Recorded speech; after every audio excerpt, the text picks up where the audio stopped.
Good morning everybody and welcome back to VG Myths, the online internet video game TV show not afraid to tell time itself to hold on a second. Sonic CD is the long-awaited 400th game in the Mega Drive Sonic trilogy, bringing the blue blur into the compact world of discs. With a world focused more on exploration than platforming, Hold Right to Win is more true than ever, which is why we're gonna lose. Can you beat Sonic CD and Knuckles without pressing right or left?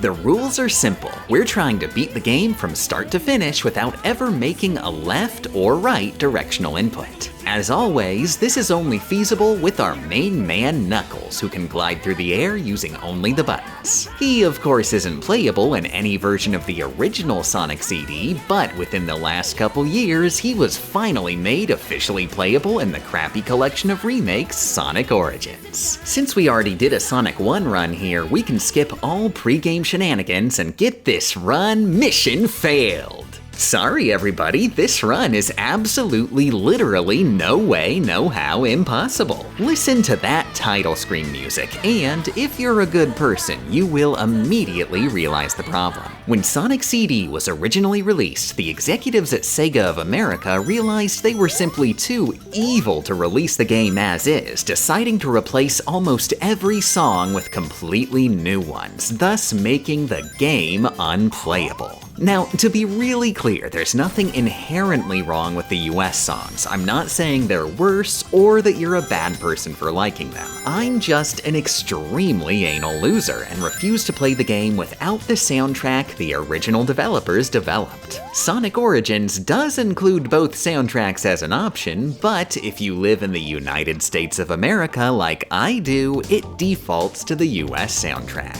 The soundtrack menu option is located to the right on the Sonic CD title menu, which, unlike most of Sonic Origins menus, cannot be navigated with the mouse. In order to make this version of the game playable, it is absolutely required to make multiple right directional inputs. But, as you might suspect, the Japanese version of Sonic Origins is actually valid since it defaults to the JP soundtrack. All we have to do is play the Japanese version of Sonic Origins. Unfortunately, simply changing the game's language does not actually make it the Japanese version. The soundtrack will be unchanged. I also tried swapping between every single region and language setting on my computer I could find, deleting my save file every time just in case, until Kyrie Page on Blue Sky suggested changing the language option in Steam's own game-specific settings. Sure enough, if you boot Sonic Origins with this setting set to Japanese, it doesn't just change the default language, it acts like the Japanese region version, defaulting Sonic CD's soundtrack to JP and thus making this run feasible. With the correct bop set, let's get this run started. $10. $10. With the overpriced collection overpriced, let's get this run Whoops! Oh geez, who possibly could have seen this one coming? Turns out, it's completely impossible to play Sonic CD without first watching an advertisement. You know the most annoying thing in the world when YouTubers interrupt their online internet video game TV shows with advertisements. Thankfully, for fans of today's sponsor, Super Sexy Gamer Girl Gamer Champ, there's a solution. Patrons who back at patreon.com/GameChamp get early access to her videos without Patreon advertisements. If you head over there and back her for as little as $1 right now, you could be watching VG Myths. Can you beat Mario Kart World without parkour? And never once will you be interrupted with demands to back her at patreon.com/GameChamp. Once this video is over, go to patreon.com/GameChamp to free yourself from patreon.com/GameChamp. Started. As always, the first level, Palm Tree Panic, is beyond easy. You can glide past almost the entirety in half a second. Though even here, you might run into your first latte lock. Just like Sonic 1, these pose no threat, simply pause and restart. And once again, if you want to start from a checkpoint instead, exit to the main menu and continue from there. I'll go ahead and mention now, in case you're unfamiliar with the game, there's a time travel mechanic which changes the level's design, so that's why things might suddenly look a bit different in the footage. Zone 3 is a super short and easy section leading to one of the easiest boss fights in the franchise. The right edge of the screen is a latte sentence, but anywhere else is a death sentence for Eggman. Once he's gone, spin through the exit tunnel and you'll rocket past the flower bud, marking the end of the stage. Unfortunately, you're supposed to attack that flower bud. Have fun starting over! Collision Chaos Zone 1 is more twisty, but still easy if you keep to the top path. Zone 2 is where the run finally starts. The only way forward is dropping into a chute directly into Latte Hell. In any other game, this would royally suck, but Sonic CD has given Knuckles' gliding mechanics an incredibly minor change with major implications. Normally, Knuckles can only glide from a jump. Getting propelled into the air by the environment isn't good enough. In Sonic CD, Knuckles can always glide from mid-air ball form no matter how he got there. Start a glide before falling into the springs, and if you're lucky, you'll bounce to the right side of the room instead of the left, which conveniently deposits you on solid ground. There are a few more latte traps which are easy enough to avoid with the top path. When you drop into this room, hold the glide button as long as it takes to reach the right side. Climb down to automatically bounce to safety. Careful not to fall, there's a giant latte pit down there. Keep up top and climb to the exit. By the way, as I'm sure you've gotten used to, the special stages are not happening. If you end up here by accident, or because you're stupid, take a dip in the ocean to get out quick. Some special stages won't let you jump out into the ocean, so you'll just have to make do with a latte. Collision Chaos Zone 3 is taken up entirely by the spin ball boss battle. It's even wonkier than usual, but if you just keep flipping the paddles, you'll accidentally bump Eggman and move into Tidal Tempest. We won't be here long. Zones 1 and 2 are freebies with only minor latte potential. The Zone 3 boss fight starts off easy, chasing an incredibly slow Eggman through a looping sequence. Once you're through the end, the real battle begins. He shields himself in air bubbles while periodically firing a set of pellets. Seemingly easy, but he never moves to the right edge of the screen, so moving too far is automatic death. On top of that, just like in the prior games, your last ring will always bounce to the left. Get knocked right even once, and the next hit will be the last. I initially tried to just stay on the left side, which didn't work out well. But then I realized I'd landed in a blind spot. Eggman's pellets can't reach here. Bide your time and take his breath away. Quartz Quadrant is another 2 automatic win zones with an automatic win boss fight. Fun fact, since I first played this game 20 years ago, I thought this boss was an auto-scroller where you just wait for Eggman to beat himself. But after gliding for a few minutes with no progress, I realized you actually have to move right on the treadmill to increase its speed. This entire time, I thought it was just like on a cycle. There was secretly gameplay here all along. Welcome to Wacky Workbench, the most annoying zone in a casual playthrough, now reimagined as hell. The blinking floor will launch you upward if you land on it. This could easily result in latte locks, but since it automatically converts us into ball form, that's not a risk. For the entirety of the first zone, you'll want to stay on the bottom path and take it slow and methodical. Glide to the platforms you can currently see and try not to make any giant leaps. The second zone is less annoying with a lot more solid ground. At the end, I accidentally got to the goal facing the wrong direction, but there's a convenient launching pole that will send you careening backwards. Continue easy mode through the opening of Zone 3 and go straight back to hell. Did you think this run would be that easy? Eggman's finally upped his game with an ultra impossible fight. We have to chase him up this room whose walls are unclimbable. You need to use the falling blocks, which will periodically be launched up to the next layer. Problem is, standing on a block causes it to fall short. You're supposed to jump from one block to the next. And since Eggman is in the center of the room, we'll be moving away from him each time we do it. On top of that, I've got really bad news. In Sonic CD, Knuckles is now incapable of turning around when he He'll always face the same direction he was before. Damage abuse to reverse left is required, so if you ever get knocked to the right, you can consider yourself dead. I initially had the thought we could jump as late as possible to keep the block's ascent going, which makes sense, but the devs thought of that and prevented it in the meanest way possible, phasing the block through you to deal damage. But there is a cheesy way to get that idea to work. I suspect Knuckles' landing animation doesn't legally count as being grounded, so the block will notice you later and keep its ascent going max height. It's easier if you use this trick while flying from block to block, though significantly less cool. Things get tougher on the second floor since we have to make all our movement in an incredibly cramped space, but the general idea is the same. When you make it to the third floor, you'll only get one shot at bouncing yourself back with a falling spike before another bounces you into the corner.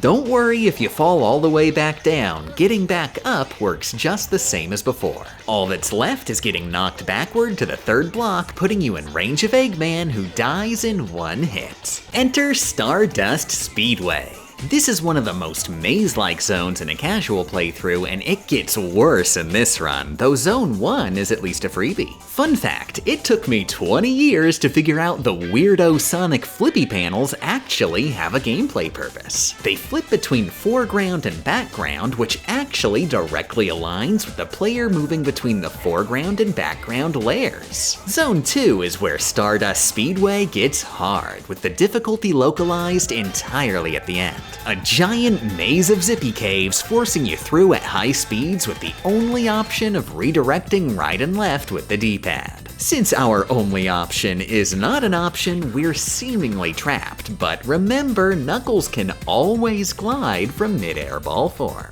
Grabbing a wall isn't enough to stabilize yourself, though. There are a bunch of hidden invisible launcher zones nudging Knuckles every which way. It is nevertheless possible with way too much effort to finagle all the way through to the maze's exit, where we encounter the greatest antagonist in Sonic's Rogues Gallery, the Troll Spring.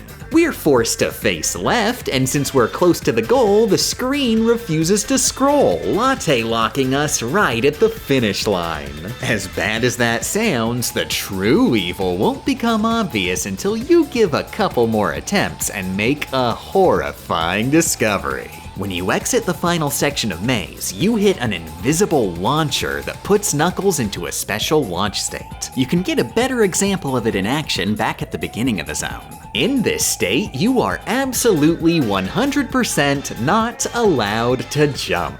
The devs were so proud of their little troll spring, they made it unmissable. Going by the map, that's a big problem. This is the only goal in the level, only accessible through the only exit of the maze, thus making it definitively, absolutely, legally 100% impossible to reach the goal of Stardust Speedway Act 2 without pressing right.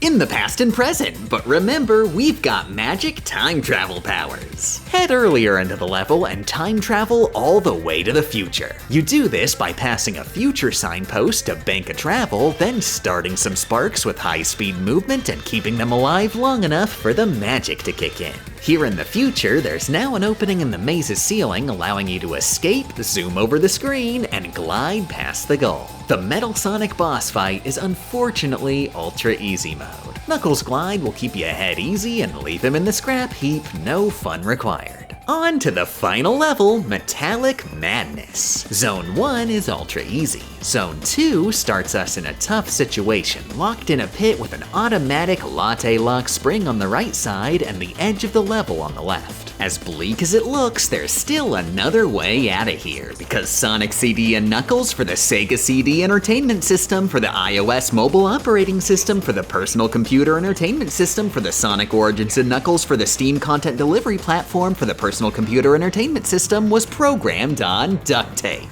For some bizarro reason, if Knuckles touches a spring while in his gliding state, he bounces off with rightward momentum. With the right positioning, you can launch onto the upper wheel and jump off backwards above the right ledge. You don't want to land in the cubby at the end. That's an automatic latte lock. Instead, end a glide just before touching the left spring to bounce to the upper level. We're now able to get to the level proper, but we've got a bigger problem. Check out the map.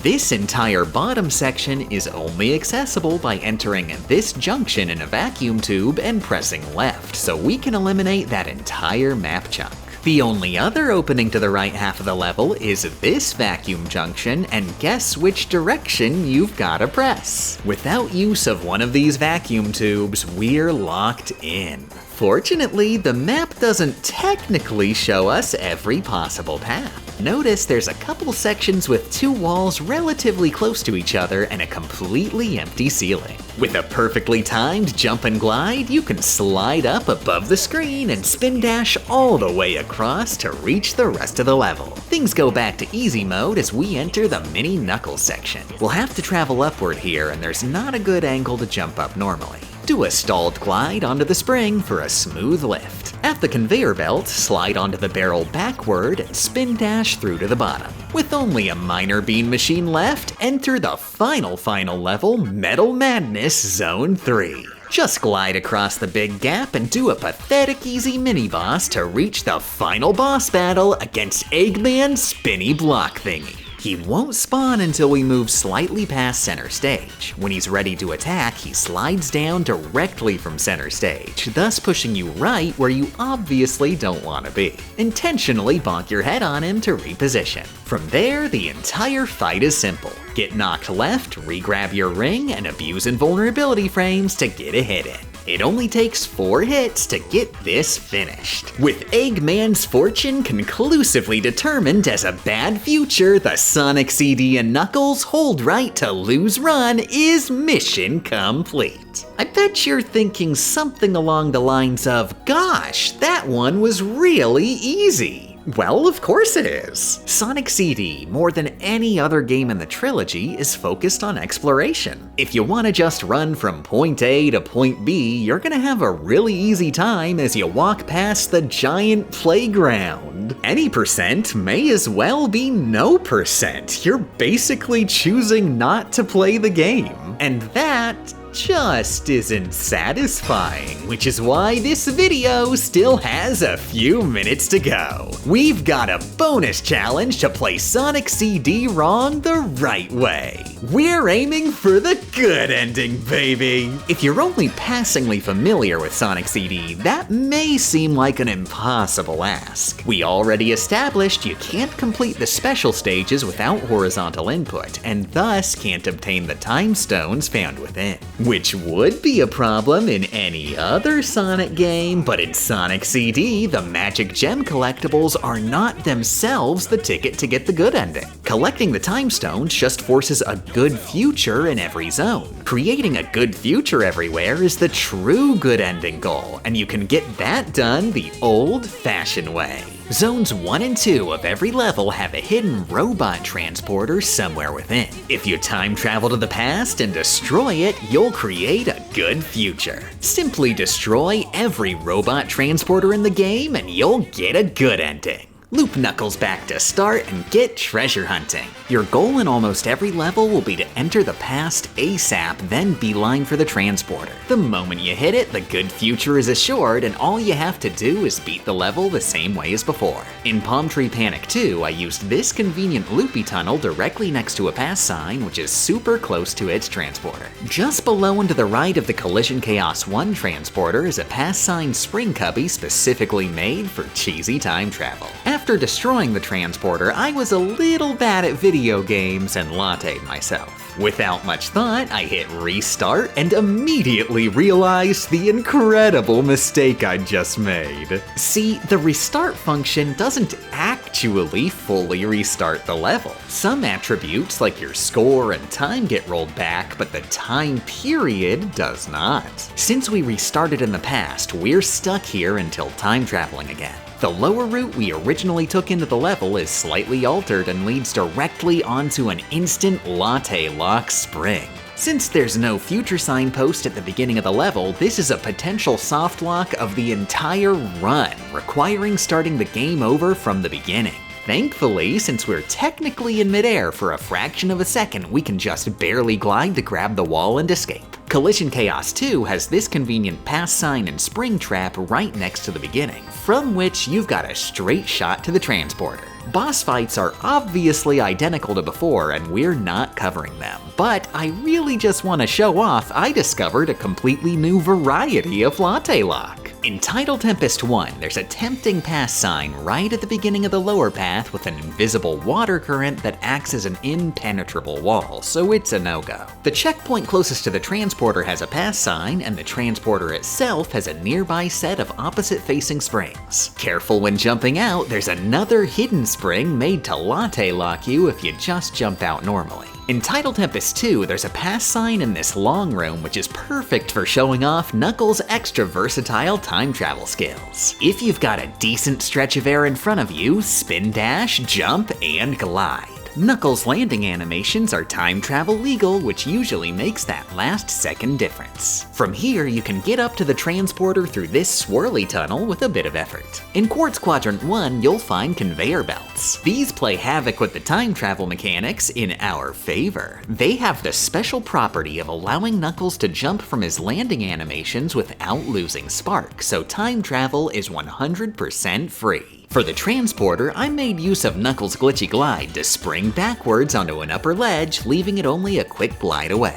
Quartz Quadrant 2 has a super cool time travel method right at the beginning, requiring only a well-timed triple spin dash, jump, and glide. Since Wacky Workbench 1 was already a major pain before, time traveling in it is even harder. You're gonna wanna head up top into this automatic zero-effort time travel tunnel. Watch out for the pole section at the end though. Knuckles is incapable of moving along the poles without directional input and incapable of spin dashing while saying, "Oh no!" In this section right here, one of the pro strats is to allow yourself to be crushed to death.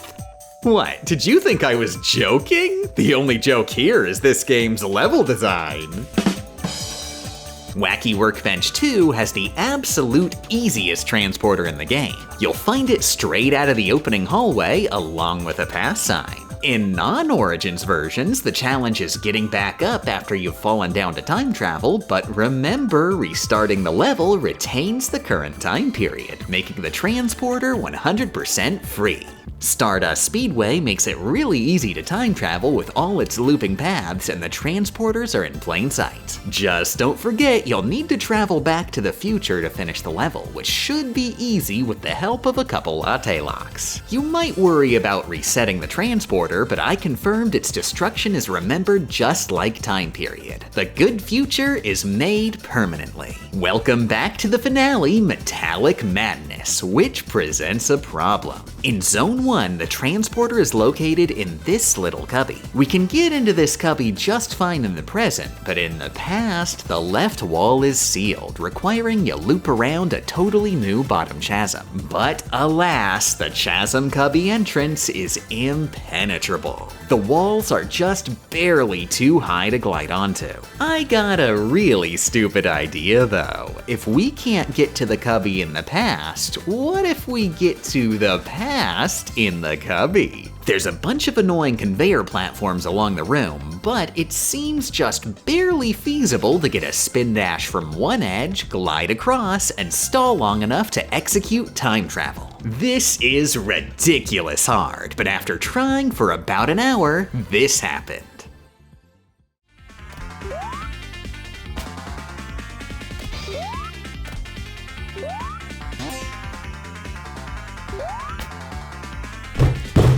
God Metallic Madness 2 presents us with a similar problem, with the distinct difference that this problem exists. In the past, the transporter is in a near completely sealed section of level only accessible by pressing left at the level's first vacuum junction. The solution is the one I was trying earlier. In the present, that chunk of level is accessible through a long tunnel perfect for spin dash glide time travel. With the final transporter destroyed, a worldwide good future assured, and Eggman crying over his useless time stones, the Sonic CD and Knuckles hold right to lose run is a double mission complete. Special thanks to all Patreon backers, including you, because you desperately want to go watch the temporary exclusive VG Myths Can You Beat Mario Kart World Without Parkour right now at patreon.com/GameChamp for as little as $1. And also, Salty Sweet, Leslam, Alex Nelson. Can you say hi to Crustacean Creep from me? Sure, hi Crustacean Creep. Evil Game Champ is like Bad Evening Nobody and Unwelcome Forward to WH Facts, the offline on-paper board game movie. Candy Crab Tran says Gwen is great. Natalie Kalita, Jorb, Arcombs, Now I Only Want to Triumph. Plesiosaurs may have given live birth to well-developed babies nor attentive parents who lived in pods. Attempted wholesomeness. Literal cat mint leaf wing cat girl is gay and doesn't go to bed on time. Reblog if you too are gay and or don't go to bed on time. Objection wishes everyone the best of luck in their real-life 2025 damageless run. Trish Chandler. Photo no to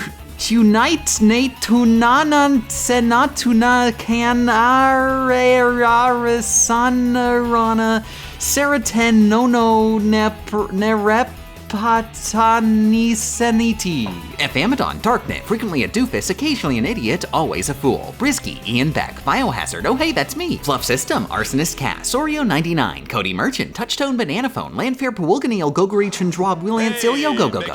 Kaiser says, please don't forget to look after your physical, mental, and emotional health while gaming, speedrunning, and challenge. Everyone's favorite clan ghost bearman warrior, Aurelia, Fella, Ken of Red Lions. Morgan Duna Nix, Getsugaru, Love Story Gaming, TTV, Frilly Lily, Celica, Teheka, Kelso, Flame Solace, Macaroni Cat personally endorses running away like a little sissy baby. Autistic Yu-Gi-Oh! Neo Sandman 4040, Chink Shadow, Random Internet Cat is a random cat on the internet and should not under any circumstances be trusted to do non-cat things. Gimberblee, the Gamer Bee, reminds you to hydrate right this minute, young man. Daybreak, the non-binary Auroran goddess and over-ambitious dumbass is not okay after Pokemon Horizons episode 89. Gaming Medic, Nicole the Gamer Girl and Gamer Girl. Mine Planet 84, Bruna Kobold. Fictional Breach, Trans Flag, Hailey Gwendolyn Metzger, Trans Flag. Starfish at Large has the trophy and is on the move. I'll start the car, you grab the guns, the trophy will be ours again. Hydramian, Ella, Vanellian, BJ Mashed Potato says to make sure you drink enough water and take care of yourself. ShadowFox0002. CK the Penguin supports Miss Champ and states that trans rights are human rights. Eden Usps, Witch Aesthetic. Pennyco 1, my gaydar broke, give me your transceiver. Stop Sign EX, Corporal High, Detective Chio. Zytra, who was going to make the name changes into a consistent bit, but forgot to. Ariane Signalis is the Elster Signalis fan club and challenges you to play Signalis without pointing at any of the characters in it. Cassie, Raccoona, Raven the Trans Rook, and her reading them. Quagsire is the best Pokemon. This is not a patron name, this is me, GamerChamp3000, genuinely stating the truth. OzoMan9001 is oh god, no, not more damage, just Pokemon. All of the games on the right side of Game Champ's screen. Eris, Harmonious Nature, Georgie Lyubimov. Fake Tokafan, Jetstream Jackie wants you to know that her cat Goggles is both fluffy and gay. Samoras, Bluebee, Do For My Howie. Lurker Below, Saint Lesbian and Silly World. Lodestar, your #1 fan. The Fire Gullet by Thundaza, Rebin and immune to Blizzara but not Blizzica. Ferris V5 will never stop drinking lattes. VMan6785, Yay Bastich. Fujoshi Urinal, they're called Transformers, not Cisformers. Lulu Lockhart likes alliteration. Psyche Clips, Bugwife, Very Gucci, a dubious little creature. Quack, Bunch of Sevens. Jared Bowser, Junma. Darksage52, Queen Snoo, the dog cat possum girl thing is very good at gender and very bad at having energy. The other 2,999 game champs in the basement, Abigail Dandelion, Emir Sabella, Toru Adachi of the Cabbage Arcana, Kami-sama, Kaio Marsali, Storm V, Hank J. Wimbledon, Working Retail, Naughty Neo 13, K, Fruit Squish, Neonarchy, aka Roxy, Kaya, your local Transavali who finally after like 7 months finished casting Fireball, Hoshizora, Soul VT. Paper Mario 332 is disrupting the timeline because the name changes now don't make any sense now because they're out of order. Oh, Haley McLean, when the gender is trans, women love cannons, Lunar, Intrusive Thought, Nightmare King, Dermax. Firefly is here to shatter all of the bots, all the bugs Yugi has killed. Famitz Mew, Theta927, Patrick Farrow, Chas Hackman, Triangle and Drusy, Han Ackles. Emerald is now informing you that luck is a skill. I bet you can't guess where I got the name Zenith, Rue, Dirthaven. Molly Penelope III, the world's biggest lesbian, hopes you have a yeariful day. Remember to love your pets, miss you Muffy and Shanae. Not a non-42, Super Wumpa 22. Fern says hi Baku, Baku bread of bread fame, the Thethera. Albino the Infernape is a trans cat girl. Bacon the Tired, insert expletive of choice. Steven, Axie the Axolotl, whose gender was stolen while platonically making out with Queen Snoo the dog cat possum girl thing who is very G. Bamboo Cutter, Asphalt, Goomba Odyssey. High529 says remember, it'll be alright no matter how much it sucks in the meantime. Cosmic Karma. Scab2553 says this production is brought to you by Big Gender, Big Sexuality, Big Patreon, Big Latte, Big Pain, and Big Suffering. Alex Smith, Simply Mark, Whip, Turco Bacon, Tilted Pizza, Rarely Used 3, Battery 0925. A bad name, 0 in my part. In an epic voice. I will do something and you cannot stop me. I am the embodiment of pure chaos. Burning Ash says trans rights are human rights. Cheddar, Clockwork Kobold. Yaru Supremacy, Rage Mage 69. Kometo Prime, Planter of Fun, Selena McClellan. I pay my exotic tavern girl, so why not you too, trans flag? Rock the Archivist, Getting So Scared. Heretical Hampter, Nicholas Brown, Anthony Cermak. Queen of Jacks, Delson Harbinger, powered by Eels, Jackwolf 5775, Boingus Doingus. Can I say this? I don't know if I can say this. Fine, I'll say it, Rat Race. Baku Bread of Bread Fame, Just Verb, dying to the Zoras constantly, Mesolantro. Shy Guy the Masquerade, like Masquerade the Raging, Superbird. Definitely not SCP-049, Ekron Vulture, Old Man Yelling, Niveria, Consolardi 282, Amuin, Robobot Fan, Wycron. That's all, no gimmicks here, promise. Yep, Connor Ponder 3, Jackie Cat, who is now proud to say her name is in a Game Camp 3000 video. Shogun Metal Shot, Hecat's Noah, Comrade Terra says trans joy is real, trans liberation now, Satchel Fice. A rotating snake gif might be a dragon, Ranger Nix, Trey because why not, Terran, and BageNet couldn't think of a funny name. Let me know how much this video sucks and how to improve in the comments below. I hope you enjoyed the final No Rider Left video, and get out of my house.